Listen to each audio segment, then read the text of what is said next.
From the Philippines, Raul Contreras. Raul will be 16 years old, patriotically enough, on the 4th of July. He may admit some prejudices, but one he obviously doesn't have is a prejudice against women, or he wouldn't have been willing to appear tonight with 3 women being the only male on the program. When a person loses track of the dignity of the human soul and begins to judge others not on the basis of their being persons, but on the basis of race, creed, economic status, that is prejudice. Well, is it fair to ask you whether you have any prejudices? Well, I guess so, Mrs. Waller, and being brutally frank, I'm prejudiced against Japanese. Well, not to the extent that I hate them, no, not that way. But I got this, well, as a result of World War II. Because, well, I guess I was yet too young to understand what happened during those times. But I think that what my relatives and friends and the people who were witness to that unfaithful occasion, well, they just more than justify the fact.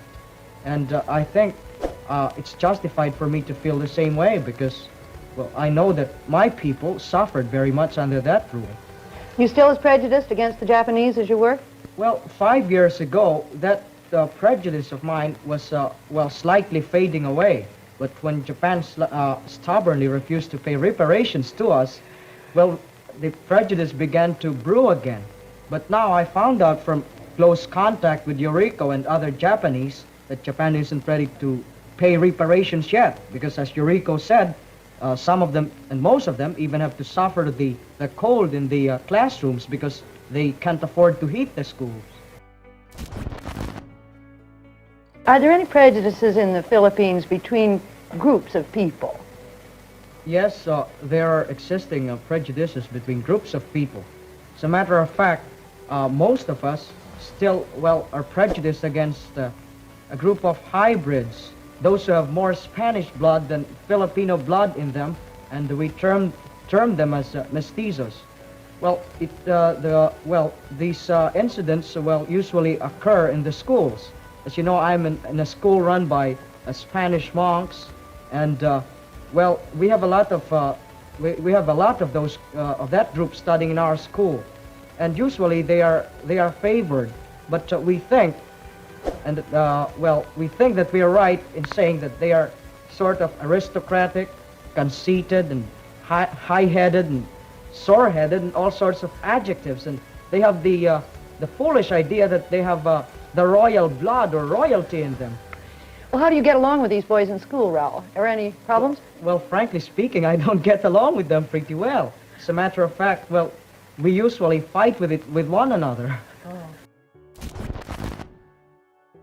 Well, Judy, I don't think all Asians are lazy. No, please, you're misunderstanding me. I said that was a general opinion. Maybe not now. I hope certainly not. General opinion, but, well, when it's not, it's, sort of wrong to say that they are lazy. Let's just say that they've got very flat feet that they can't lift them up. Because you've got to consider, for example, the climate in most of the regions in Asia. Well, it's just but natural. You can't just work with all the warm climate around you. Of course, you'd always feel like fanning yourself, or going to an air-conditioned theater or something else where it's cold. Is there not only this difference of climate that explains a difference in tempo, but is there a difference in philosophy, too, that perhaps we in the West haven't appreciated, I wonder? Well, as far as I know it, and, I think you've mentioned it in this program, that Indians think that they should never soil their hands. And in the Philippines, I must admit that, well, we're sort of inclined to get white-collar jobs and swivel chairs. Most of us do, especially the new college graduates. We don't want to work with our hands. We want to have, big bosses and with pretty secretaries around us. That's the common tendency. I guess taking the American side of it, it's just that the white people don't want to mix themselves up with the colored ones. But what about the colored people? Perhaps they don't want to mix with the white people either. Well, what about, since you brought up the American race problem, I'd like to ask you, is it as bad as you thought it was going to be before you came, or is it better or worse? Well, I think it's what I've seen here And what I've heard while I am here, and what I have read in the newspapers, it's just worse than I expected. Adding something to that, isn't it that, well, in the Pledge of Allegiance to the American flag, you mentioned something about I pledge allegiance to the flag of the United States of America and to the republic for which it stands, one nation indivisible under God, with liberty and justice for all. Well, the last phrase just doesn't suit everything. I mean, with this segregation problem here and the discrimination against colored people, how in the world could you have liberty and justice for all? And in one of my hospitality periods, I didn't expect that even the kids could carry it that far. I had the, privilege, I should say, of attending one of the dances sponsored by one of the civic groups. And I just noticed that, well, it was a big dance floor, and all the white kids were assembled on the left side, and the most, shall we say, not strategic part of the ballroom, well, all the colored boys and girls were in there.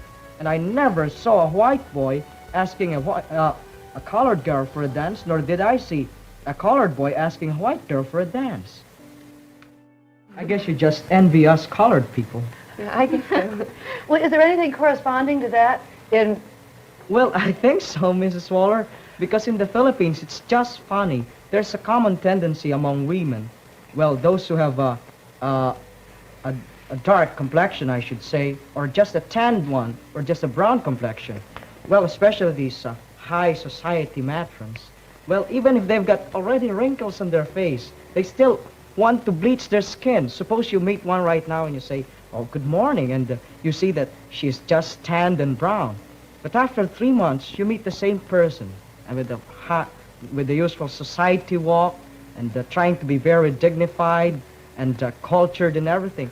And you just notice that her face was is lighter than before.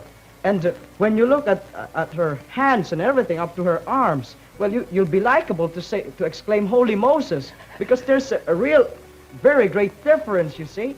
She's about very light here, but you look at the arms and everything, and the lower part of the body, but gee, it's just a very great difference. It's colored here, but it's very light. They really bleach their skins? They do, Mrs. Waller. They What pay. about Japan? Does it... What you thought individuals could do in terms of eradicating prejudice? Well, I guess we should carefully examine the individual first before passing any judgment on him. And if we ever pass a judgment, we should be just with it.